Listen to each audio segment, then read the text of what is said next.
अनंत समय निकट आ रहा है। निस्संदेह अब काल मेरे सिर पर मंडरा रहा है। नामालूम किस समय इस चाल से कूच का डालू।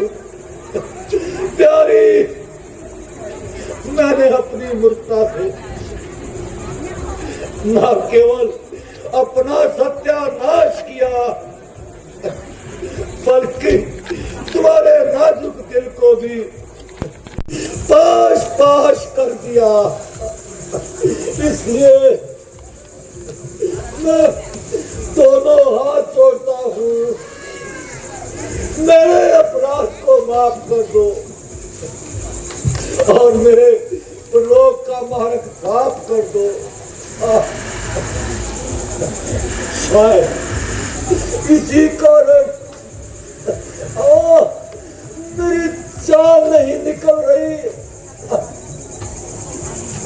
जब तक तो मुझको पाप कर्म की माफी नहीं देती। हे परमेश्वर, तेरी दुआई है। अब जान निकालने में क्यों देर लगा रही है?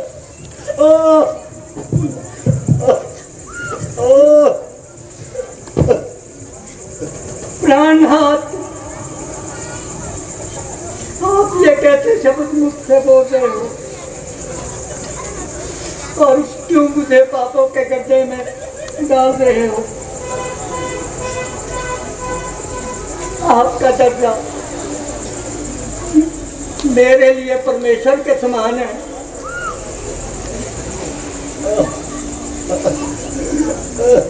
हे नाथ, माना कि आपकी कृपा का पात्र नहीं हूं, किंतु क्या मौत का दरवाजा भी दशरथ के लिए क्या बंद है? जालिम के कई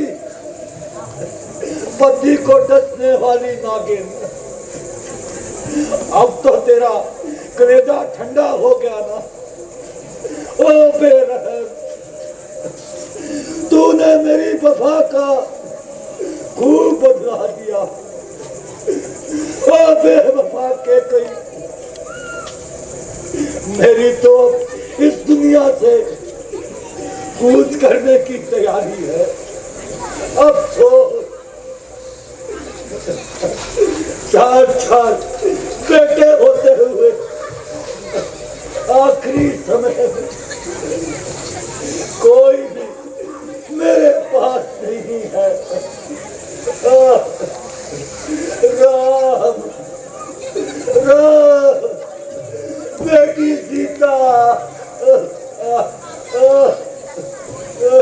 महाराज की क्या हो?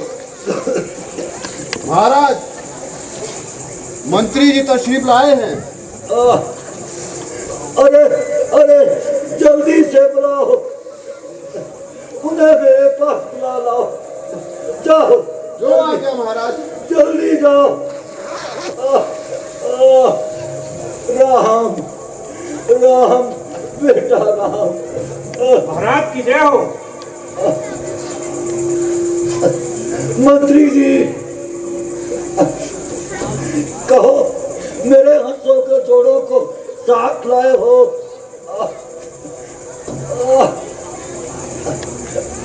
हाय हाय, अरे जो भी आता है कुछ भी जुबान नहीं खोलता। अरे कुछ तो मुंह से बोलो। महाराज, मैंने हर जन जोर लगाया और बहुत कुछ समझाया, मगर उनमें कोई हक नहीं आया।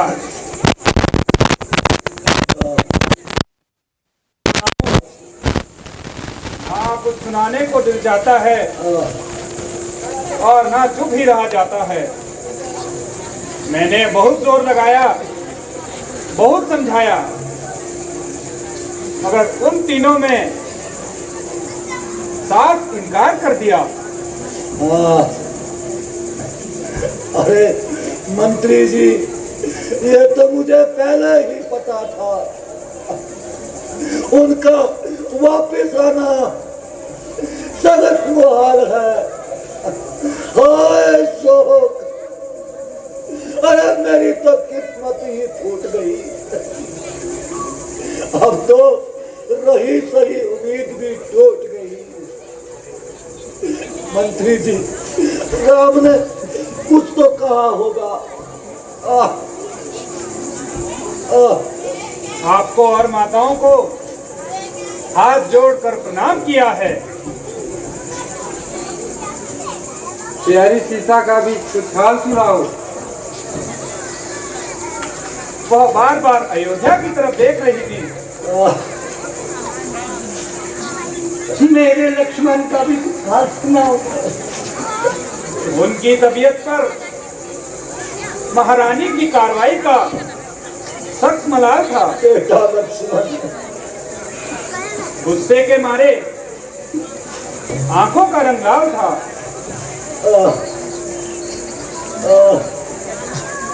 राम राम महाराज, राम, अब रोने धोने से काम नहीं चलेगा। अब राम का आना तो दुश्वार है, राम, मगर इस खानदान को बचाना आपके हाथ में है। अब जो होना था सो हो चुका। राम,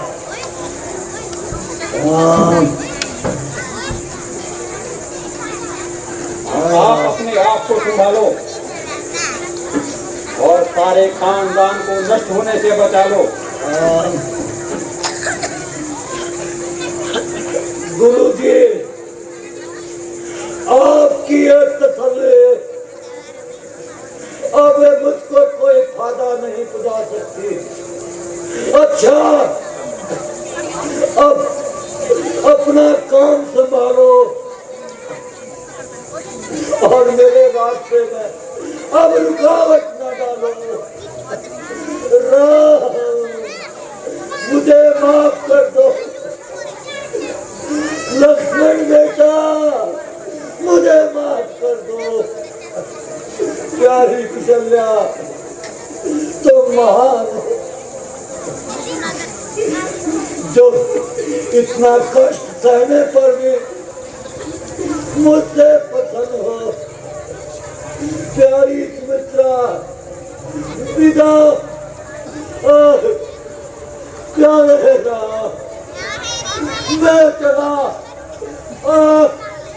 राम राम राम राम। अरे कोई जल्दी से देखो, महाराज जी के तो सिर वही बदल गए।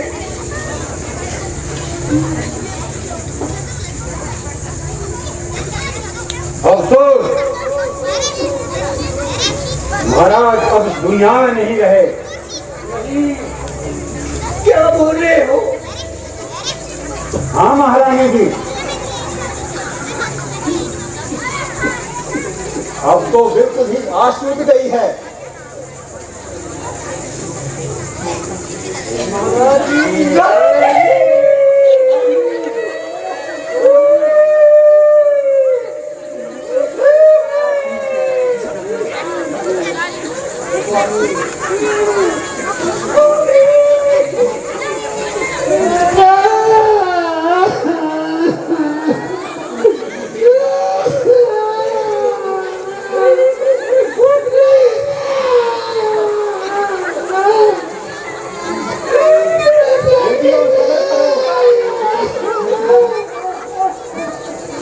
मंत्री जी, जितनी जल्दी हो सके भक्त को खबर करो। ठीक है महाराज। जैसा कि आप जानते हैं,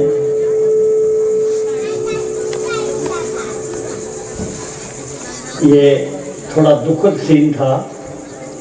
इसके बाद कलाकारों को तैयार होने में कुछ मिनट लगेंगे, तो नृत्य का कार्यक्रम देना शोभा नहीं देता इसके पीछे, इसलिए मैं आपकी सेवा में आया हूँ।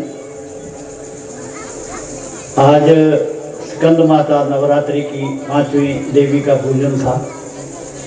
कल हमने उसका वर्णन किया था। माता स्कंद माता को प्रणाम करते हुए माँ स्कंद माता से निवेदन करता हूँ कि आप सभी धर्म प्रेमियों के घर में सुख शांति रहे और धन धान्य से परिपूर्ण हो। कल छठा नवरात्रा कात्यायनी देवी की पूजा की जाती है। छठा दिन उनका होता है। कात्यायनी देवी ने भी गर्भ से जन्म लिया था। ब्रह्मा जी से कात्यायन ऋषि ने वरदान प्राप्त किया था और वर मांगने के लिए कहा था, तो उन्होंने कहा कि शक्ति देवी मेरी पुत्री के रूप में मेरे पत्नी के गर्भ से जन्म ले, और उनको वो वरदान देना पड़ा था। इसलिए कात्यायनी ऋषि के घर में पुत्री के रूप में माँ ने जन्म लिया। तो ये है माँ की एक प्रेम ममता, इसको दर्शाती है। तो ये तो आज और कल आप पूजा करेंगे। और अब रामलीला का ये कार्यक्रम, रामायण का कार्यक्रम धीरे धीरे रावण की ओर बढ़ता जा रहा है। तो कुछ बातें रावण के बारे में करना चाहता हूँ, जो कुछ मैंने पुस्तकों में पढ़ा है। जब राम जी रामेश्वरम में मंथन कर रहे थे कि लंका पर चढ़ाई की जाए, तो उन्होंने कहा जामवंत से, जामवंत जी मैं एक यज्ञ करना चाहता हूं, पर मुझे उसके लिए ऐसा ब्राह्मण चाहिए जो शैव भी हो और वैष्णव भी हो। उन दिनों हमारा सनातन धर्म 2 भागों में था। एक लोग वैष्णव थे विष्णु भगवान की पूजा करने वाले, शैव थे शिव को मानने वाले। तो उन्होंने कहा मैं वैष्णव हूँ और शैव भी हूँ, इसलिए मुझे ऐसा विद्वान पुरोहित चाहिए जो वैष्णव भी हो और शैव भी। तो उन्होंने कहा मिल जाएगा। एक व्यक्ति मेरी नजर में है, अगर वो मान ले तो जरा बड़ी ध्यान से सुनना मेरी बात। तो मैं उसको ले आता हूं कि हाँ जामवंत जी जाइए और प्रबंध कीजिए। जामवंत जी लंका में पहुंचते हैं और रावण के दरबार में जाते हैं और कहते हैं कि रावण, आज मुझे तुम्हारी सहायता की जरूरत पड़ी है। बोले बोलिए महाराज, आप मेरे पिता के मित्र हैं, क्या चाहते हैं आप?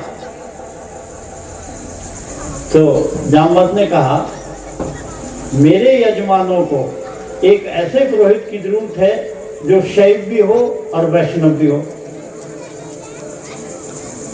और इसके लिए मैंने आपको उपयुक्त समझा है। आप शैव भी हैं और वैष्णव भी। तुरंत रावण ने कहा हाँ महाराज, मैं आचार्य हूँ, ब्राह्मण हूँ, और मेरा कर्तव्य है कि मैं इसमें आपकी सहायता करूँ। बोलिए मुझे क्या करना है? कि आपको एक यज्ञ संपन्न कराना है। ये बताइए यजमान कौन है? कि यजमान सुन के कहीं आप अपना इरादा बदल तो नहीं लोगे? नहीं जामवंत जी, मैं आपको वचन देता हूं, आप मेरे पिता के मित्र हैं। तो रावण को थोड़ा मन में कुछ शक हुआ कि कहीं वही 2 राजकुमार तो नहीं है जो वन वन भटक रहे हैं, वही तो आपके यजमान नहीं है। जामवंत जी ने कहा कि वही मेरे आदमी यजमान है। अब आप देख लीजिए कि नहीं, क्या देखना, ब्राह्मण के नाते मेरा कर्तव्य है, मैं वचन दे चुका हूं आपको। और जाइए आप कह दीजिए अपने यजमानों से कि वो यज्ञ की तैयारी करें। तो जामवंत जी ने कहा महाराज सामग्री क्या क्या चाहिए होगी? कि देखिए जामवंत जी, जो आदमी जंगल में वन में भटक रहे हैं वो सामग्री कहां से लाएंगे? अगर ऐसी स्थिति में पुरोहित को कोई कार्य करना पड़े तो नीति ये कहती है कि पुरोहित स्वयं सामग्री लेके जाए। जो भी वस्तु उस यज्ञ में डलनी है, आवश्यक है, वो स्वयं ले जाए, क्योंकि जो उसका यजमान है वो इसमें इस स्थिति में नहीं है कि वो यज्ञ का आयोजन करे। जामवंत जी ने कहा महाराज बहुत बढ़िया, दिन निश्चित कर दिया जामवंत जी ने, आइए, और जामवंत जी वहां से आ गए। उन्होंने राम को नहीं बताया कि रावण है। उन्होंने कहा बोलो आचार्य का बंदोबस्त हो गया? कि हो गया जी।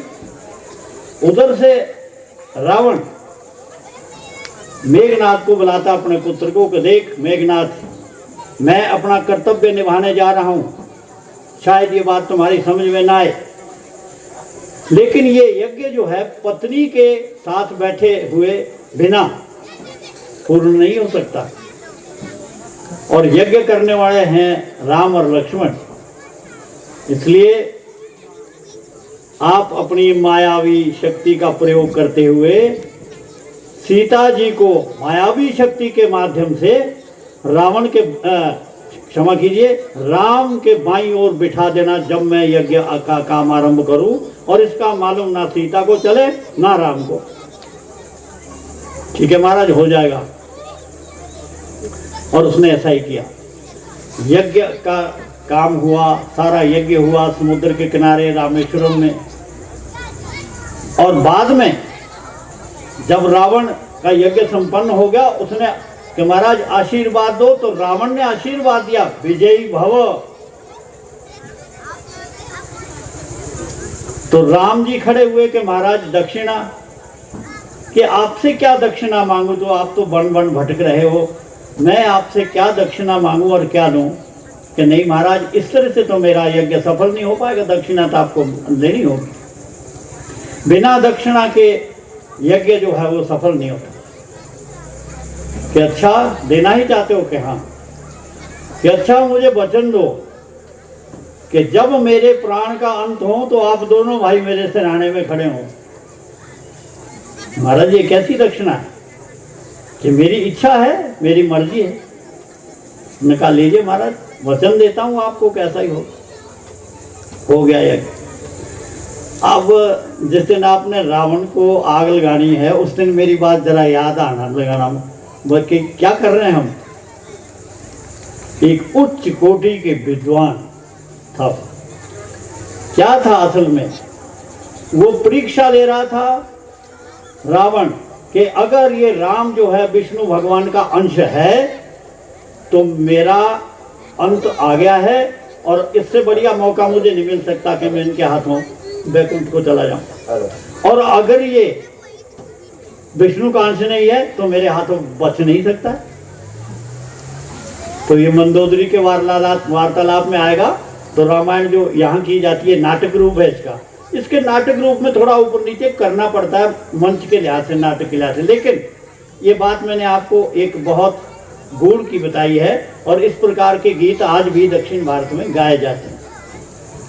तो ये थोड़ा सा स्टॉप गैप अरेंजमेंट था।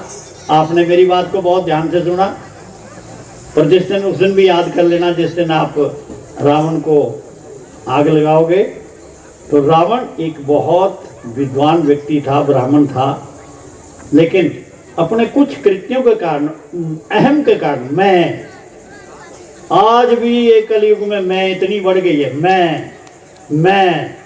मैं, और जो सबसे अधिक मैं करता वो होता है बकरा। बकरे का अंत क्या होता है? दराट, कटाक, मैं की समाप्ति हो गई। तो ये क्षमा कीजिएगा, बहुत देर ना लगा दूं। आपका धन्यवाद, आपने मेरी बात को बहुत ध्यान से सुना। धन्यवाद।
जी आप कौन है?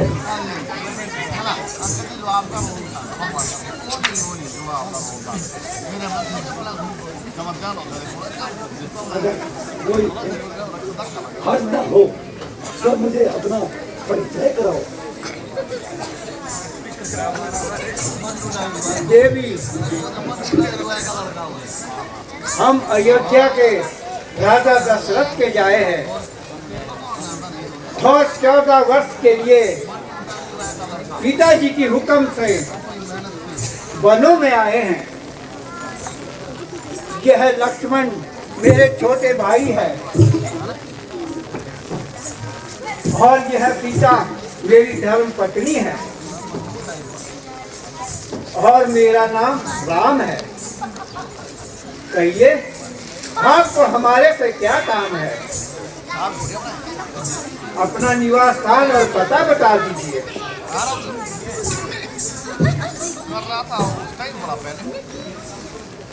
मैं रावण की बहन हूँ।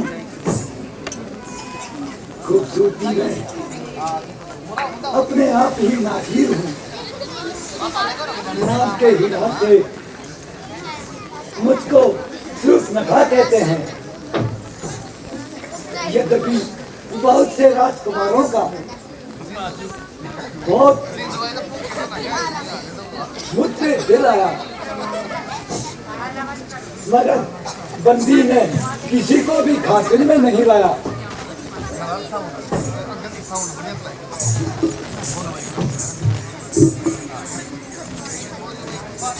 तो यहाँ किस लिए तकलीफ फरमाई है?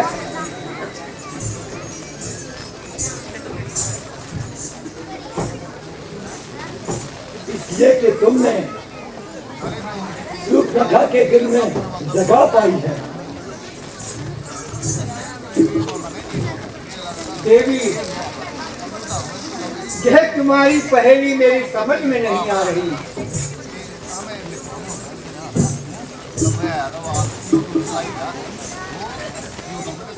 देखने में तो अक्लमंद मालूम होते हो, मगर वो पूरे तो भाई। अजी आप मेरे खामी और मैं आपकी लगाई। आप ये नहीं समझे मेरे बाप के जवाई।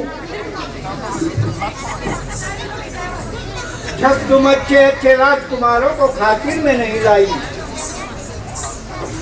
तो हम फकीरों के साथ शादी करने की ये तुम में क्या समाई?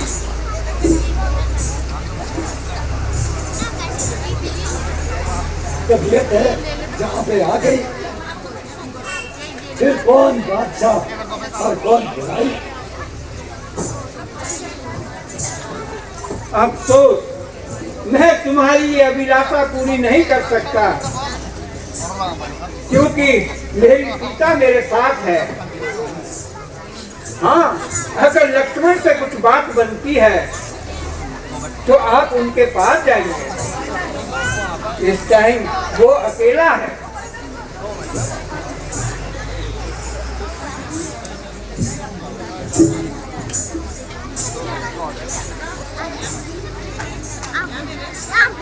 अजी इनसे तो मैं जिंदगी करती थी, वास्तव में तो आपके ही बात का दम बनती थी। जब तक जीऊंगी आपके चरण धो के पीऊंगी, तो फिर किस बात का इनकार है? क्योंकि मैं तो श्री रामचंद्र जी का सेवक हूँ, इसलिए मेरे साथ शादी करने में तुम्हारी तमाम उम्र मिट्टी से खराब हो जाएगी। तो आपकी तरफ से मुझको साफ इनकार है? हाँ, आपकी और उनकी जोड़ी खूब सस्ती है। एक माँ है तो दूसरा माताब है।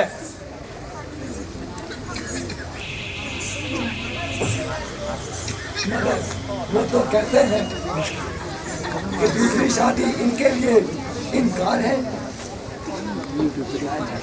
मजाक करने की तो उनकी आदत है।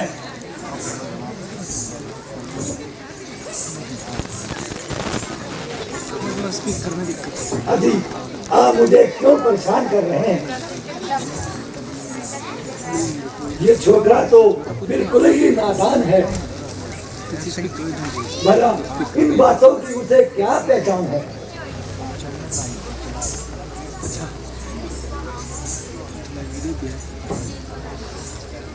दूर से तो मालूम होता था कि अच्छा है,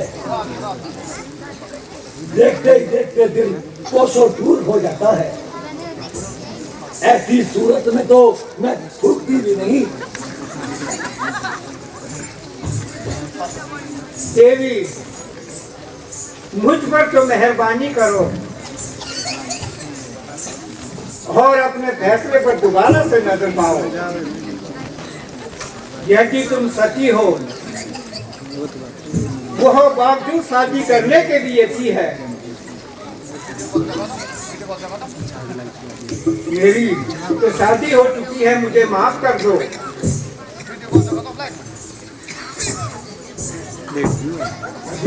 शादी हो चुकी तो क्या मिला? राधे महाराधे बावजूद शादी के भी बहुत सी रानियों का दम भरते हैं। यह बिल्कुल धर्म के विरुद्ध है। वह महापाप करते हैं।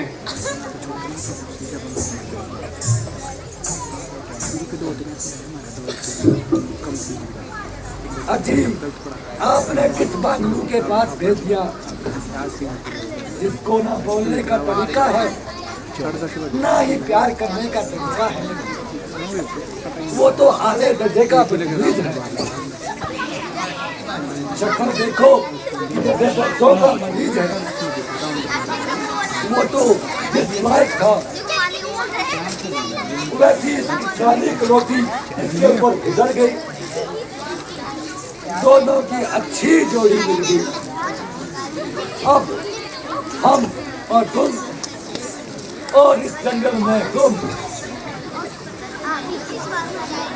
जो शख्स दूसरों का गुलाम हो वह तुम जैसी सुंदरी के साथ किस तरह हम कलाम हो। अगर तुमको नहीं तो मुझको तो अपने रुतबे का ख्याल है, इसलिए आपके हुक्म की तामीर करना मेरे लिए सख्त मुहाल है।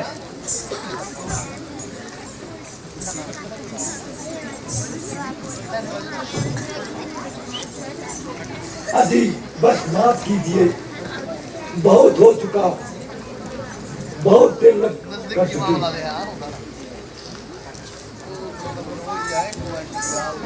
तुम खुद अपनी शर्म की कोई हया नहीं।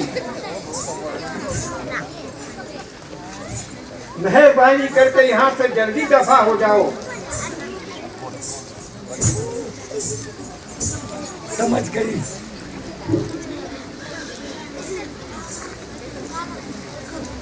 समझ गई कि ये निगोरी तुम्हारे साथ है।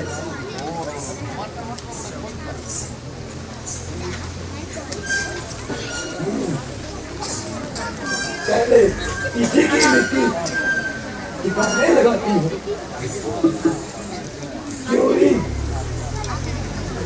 क्यों नहीं बेहया, तुमको शर्म नहीं आती जो वैश्य की तरह जंगल में फिर रही हो। मैंने तेरा क्या बिगाड़ा है जो ये गले कर रही है?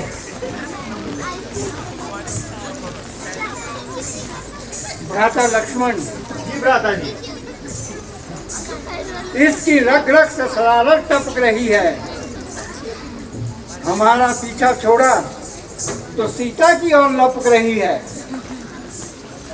जब तक यह अपनी गलती की सजा नहीं पाएगी तब तक यहाँ से नहीं जाएगी।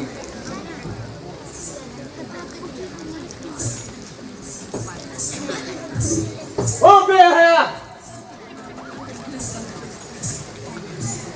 बड़े फक्र से राम की बहन होने का नाज करती है। मुझे यकीन है कि तू जरूर उस दुष्ट रावण के पास जाएगी और अपनी मक्कारी का जाल फैलाएगी, उनको हमारे खिलाफ भड़काने के लिए कोई ना कोई जाल बिछाएगी। मगर जब रावण पूछेगा कि वहां क्यों गई थी, तो फिर क्या बताएगी? शायद वह हमारी बातों को झूठ मान ले और तेरा कहना न माने, इसलिए तुझको ऐसी सजा दूंगा तू किसी और के साथ कभी ऐसा ना करेगी। हाजी, ये क्या कर रहे हो? डरो मत, कुछ नहीं, तुम्हें प्रमाण पत्र दे रहा हूं।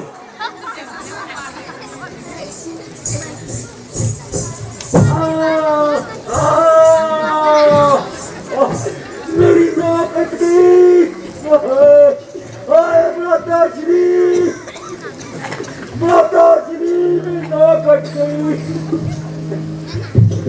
तुझे मैं जितना मजा सिखाती हूँ, अभी राजा रावण के पास जाती हूँ। आप मेरी वीडियो को लाइक और शेयर करें और मेरे चैनल को सब्सक्राइब करें।